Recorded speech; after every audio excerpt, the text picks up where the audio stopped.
النفس تبكي على الدنيا وقد علمت أن السلامة فيها ترك ما فيها.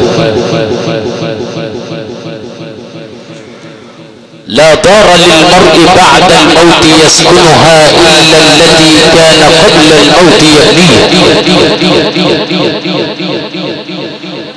فإن بناها بخير طاب مسكنه وإن بناها بشر خاب بانيه.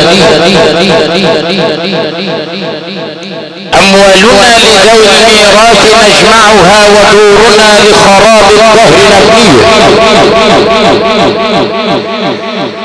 أين الملوك التي كانت على العرش مسلطنة لقد سقاها بكأس الموت صافية.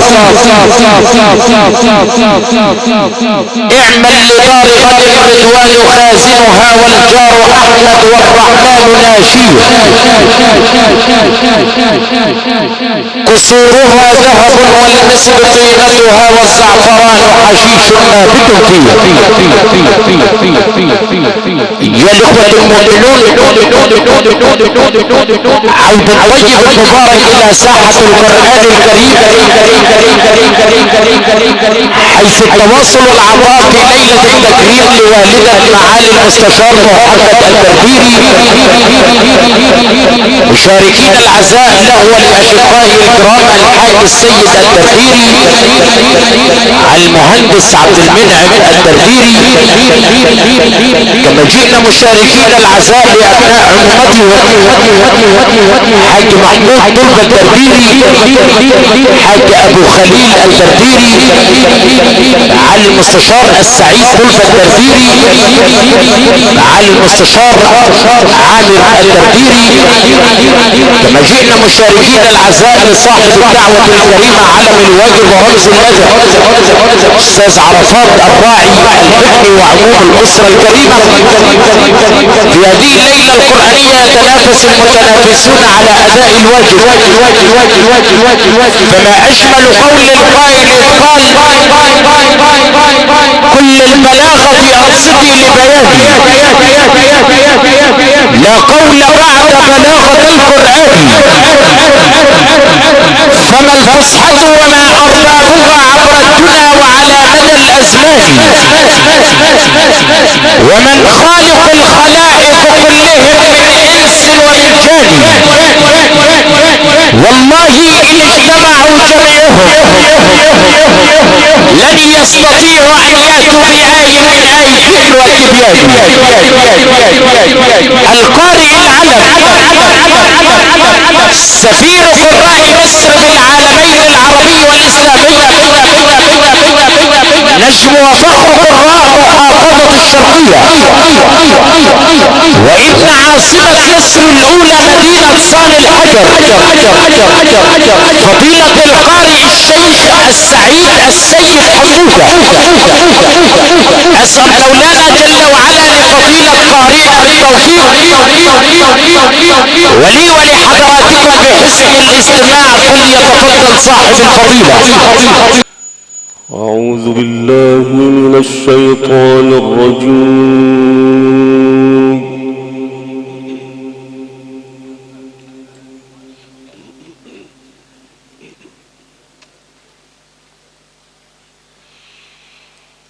بسم الله الرحمن الرحيم.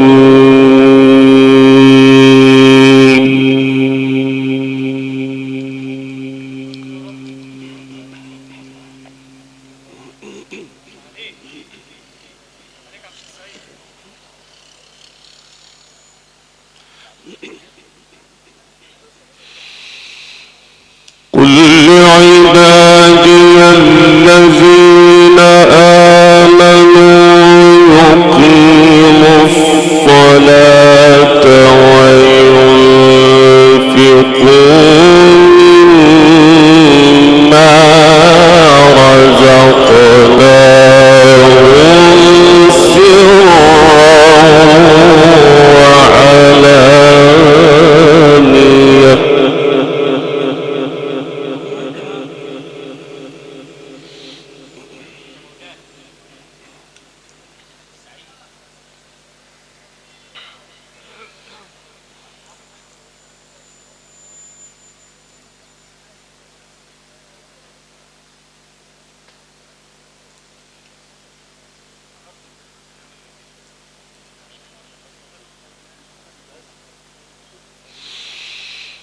قل لعبادي الذين آمنوا يقيموا الصلاة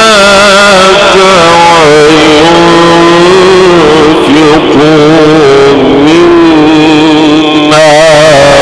رزقناهم سرا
خلق السماوات والأرض الله الذي خلق السماوات والأرض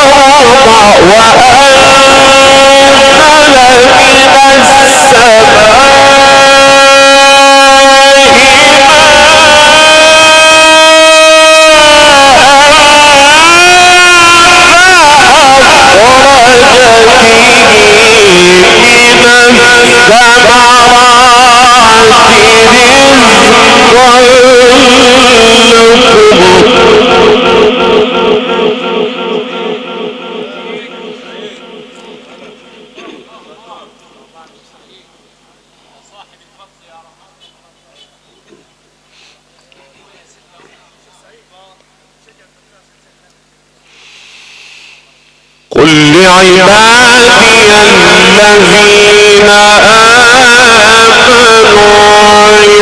يقيموا الصلاة وينفقوا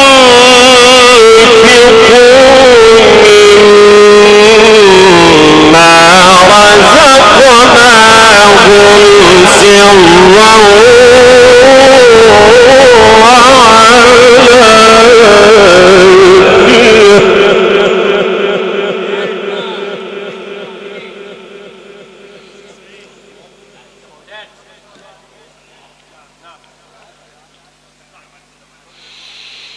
سرا وعلانية من قبل أن يأتي يوم لا بيع فيه ولا خلال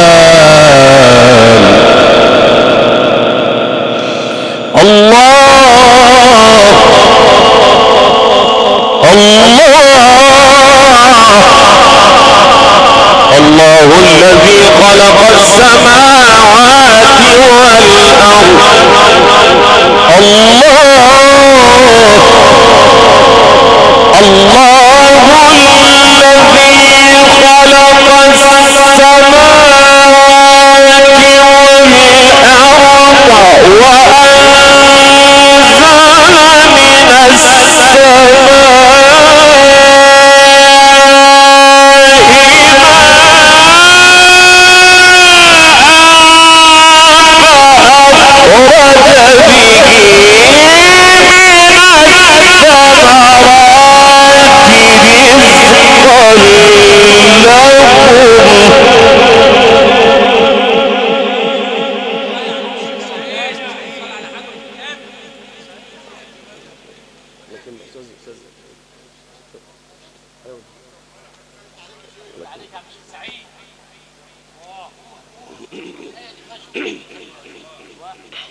وسخر لكم الفلك لتجري في البحر بأمره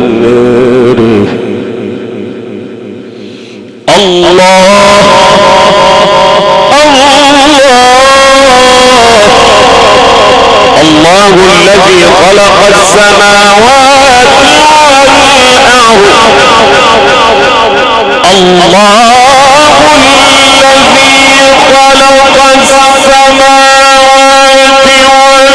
والأرض وأنزل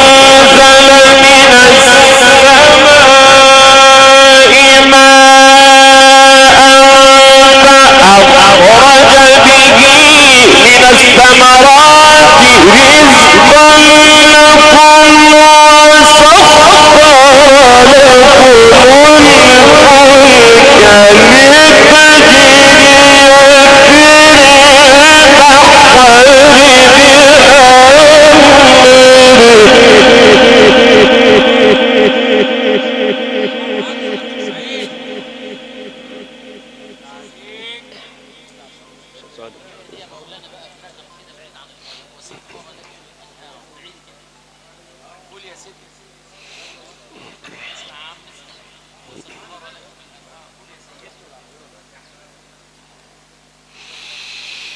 فأخرج به من الثمرات رزقا لكم وسخر لكم الفلك لتجري في البحر بأمره وسخر لكم الأنهار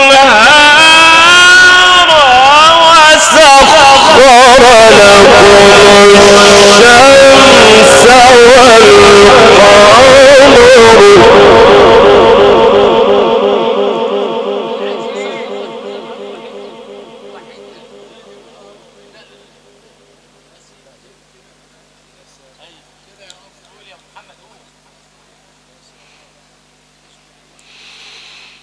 وسخر لكم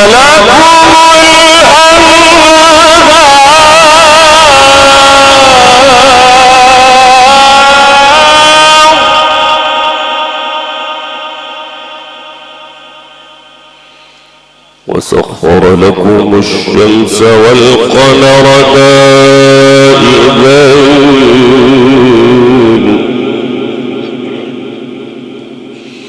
وسخر لكم الليل والنهار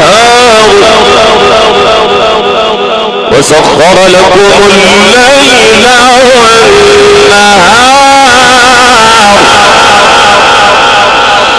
وسخر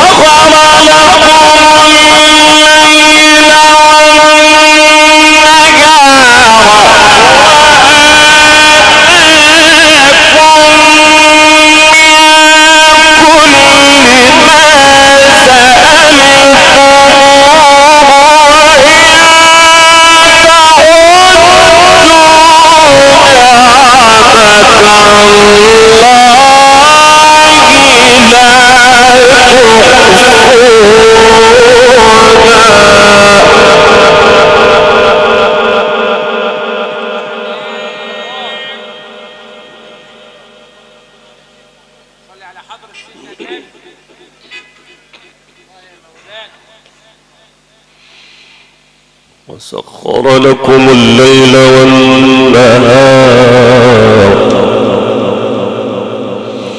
وسخر لكم الليل والنهار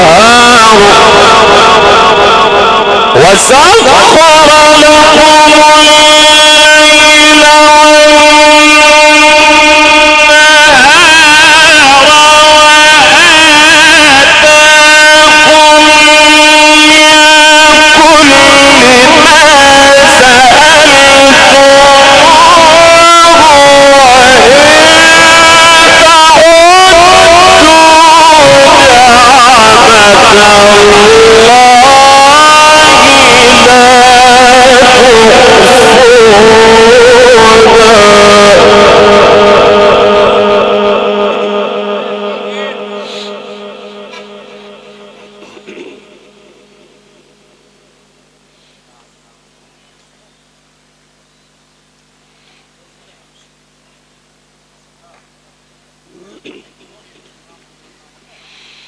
وسخر لكم الفلك لتجري في البحر بأمره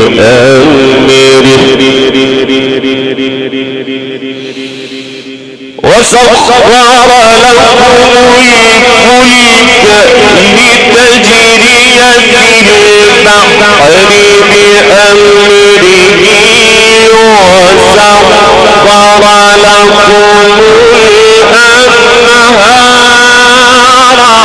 وسخر لكم الشمس والقمر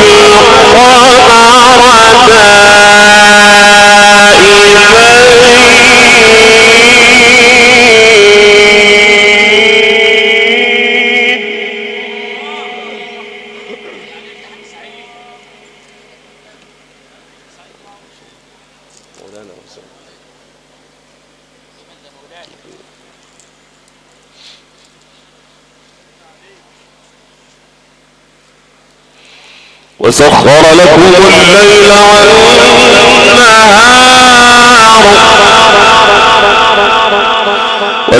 لكم الشمس والقمر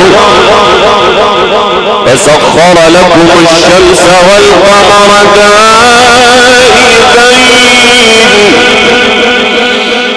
وسخر لكم الشمس والقمر دائبين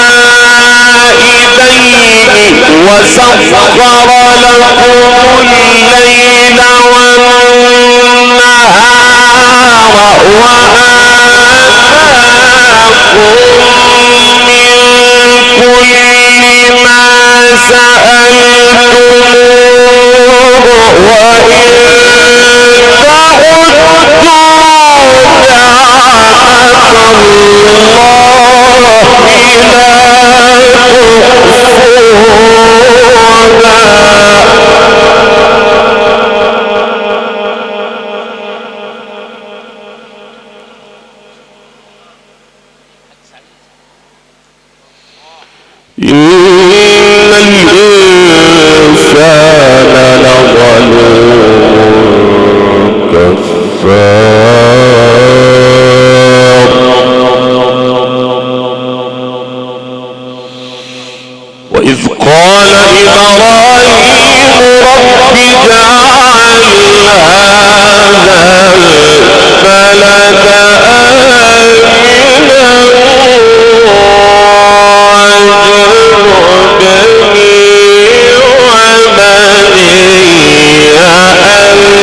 رب إنهن أضللن كثيرا من الناس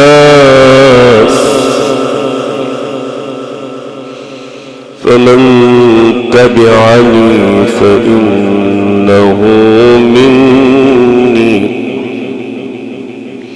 ومن عصاني فإنك غفور رحيم ربنا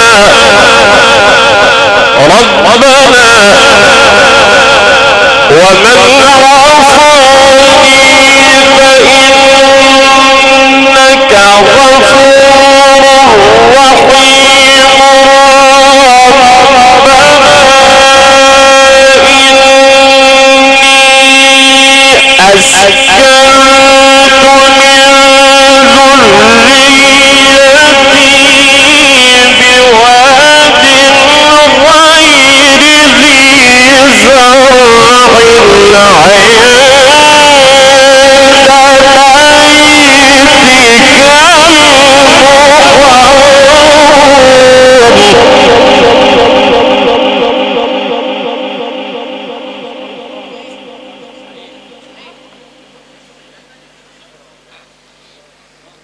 ربنا ليقيموا الصلاة ربنا ليقيموا الصلاة ربنا ليقيموا الصلاة فاجعل أفئدة من الناس تهوي إليهم وارزقهم من الثمرات لعلهم يشكرون ربنا إنك تعلم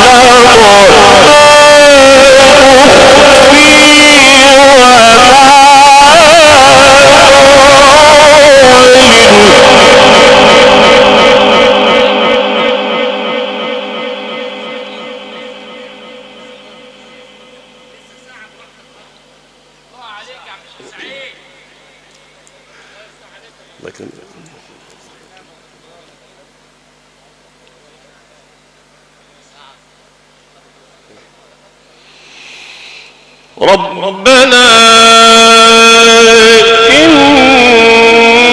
إني أسكنت من ذريتي بواد غير ذي زرع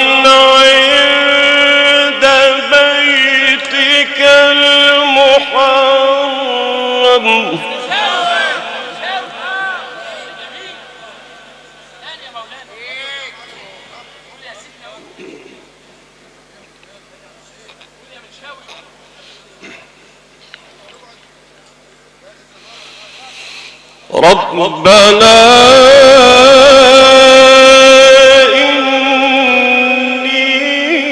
إني أسكنت من ذريتي بواد غير ذي زرع عند بيتك المحرم صدق الله العظيم.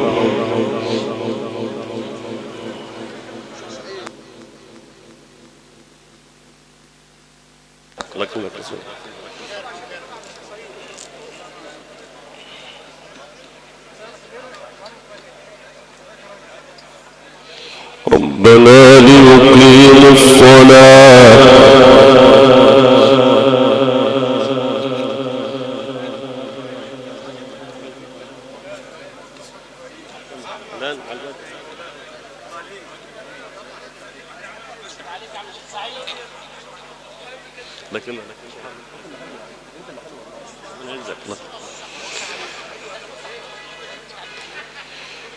عند بيتك المحرم ربنا ليقيموا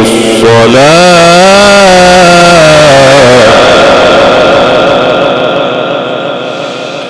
ربنا ليقيموا الصلاة ربنا ليقيموا الصلاة ربنا ليقيموا الصلاة فاجعل أفئدة من الناس تهوي إليهم وارزقهم من الثمرات لعلهم يشكرون ربنا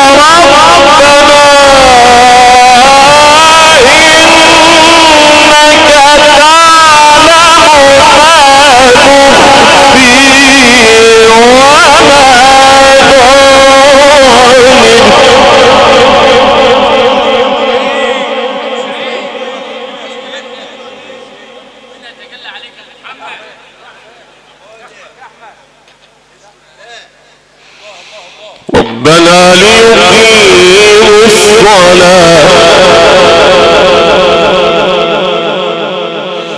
ربنا ليقيموا الصلاة ربنا ليقيموا الصلاة ربنا ليقيموا الصلاة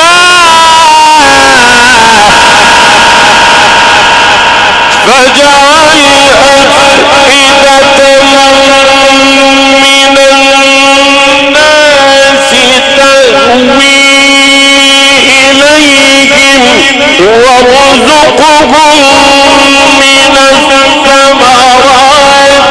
لعلهم يشكرون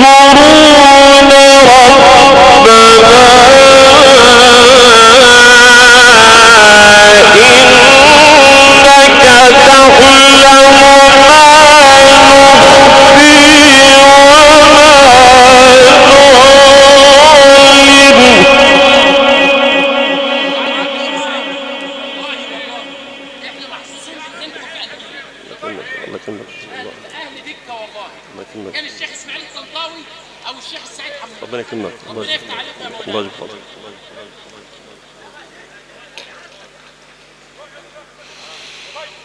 وما يخفى على الله من شيء في الأرض ولا في السماء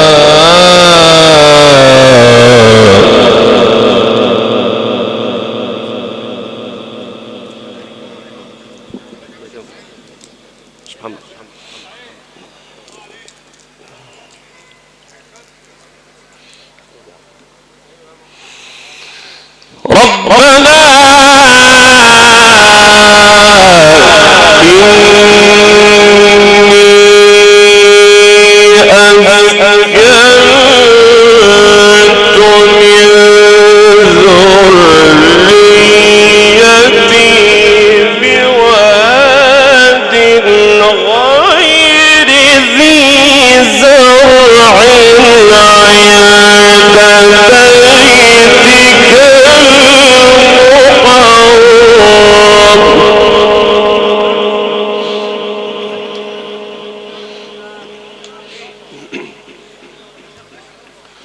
ربنا ليقيموا الصلاة ربنا ليقيموا الصلاة فاجعل أفئدة من الناس تهوي إليهم ربنا ليقيموا الصلاة ربنا ليقيموا الصلاة فاجعل أفئدة من الناس تهوي إليهم وارزقهم من الثمرات لعلهم يشكرون ربنا إنك تعلم ما نخفي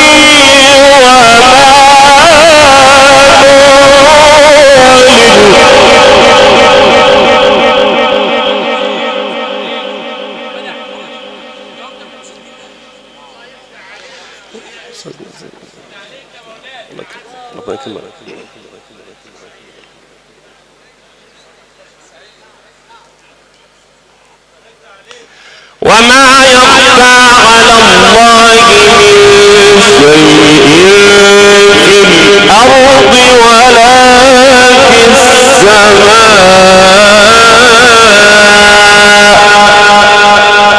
صدق الله العظيم.